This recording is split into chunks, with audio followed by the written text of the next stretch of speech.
Dirty Computer is just a love letter to those who are most oftentimes marginalized in this country. They drained us of our dirt and all the things that made us special.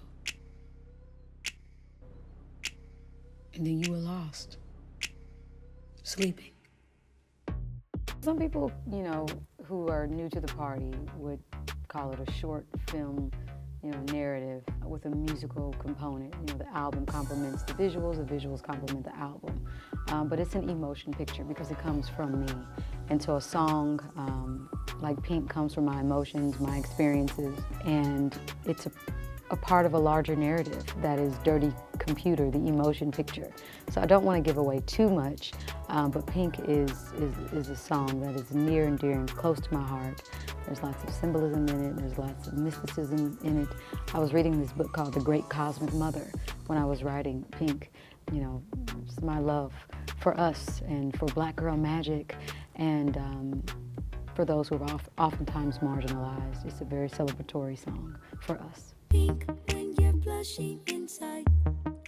Baby, pink is the truth you can't hide. Emma Westenberg is a queen.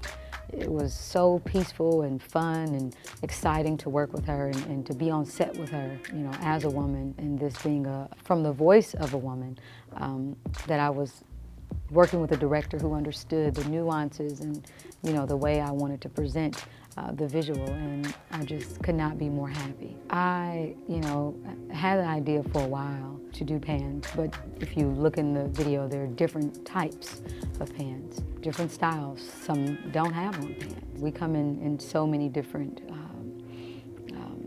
varieties, you know, as women, and those who identify as women, and those who were born as women. But this is a personal experience for me, and so when I put on my pants, I just felt so free, and I felt so fun, and I felt, you know, really great about a vision that I had in my mind for a while coming to life.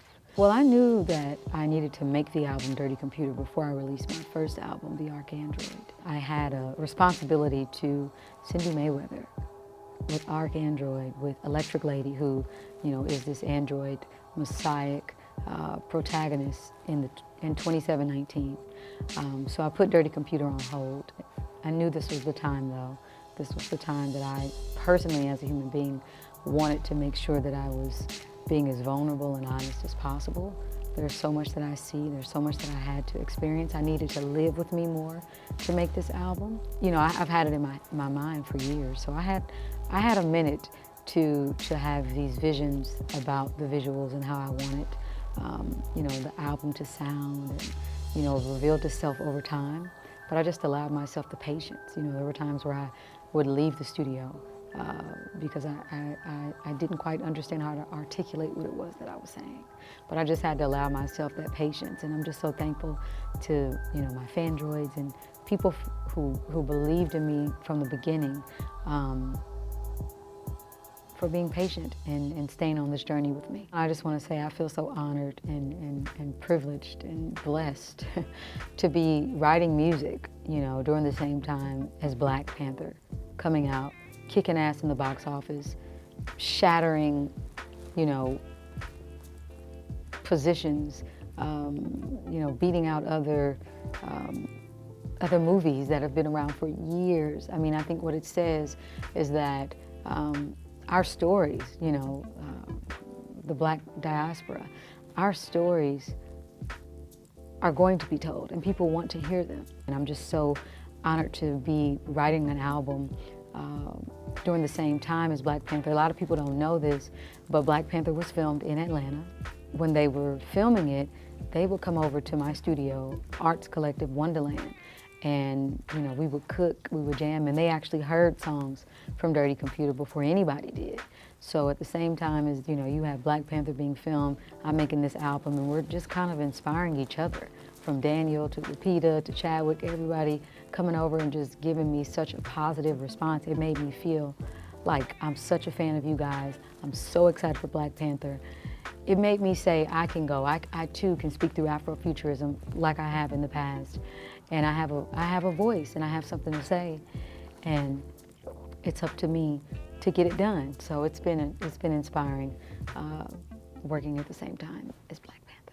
I consider it all. It's art, you know, whether it's on stage, on TV, on record, you know, whether it's visual art, painting, I mean, you name it, fashion, all of it is art. And, you know, I don't ever want to limit myself and say, oh, I'm not going to be into this, I'm not going to be into that. I studied musical theater.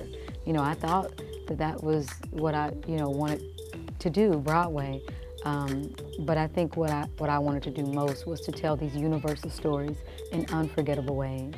How can I tell new stories? You know, how can I make sure that stories of African American women are not erased? I'm hopeful about the future. I'm hopeful,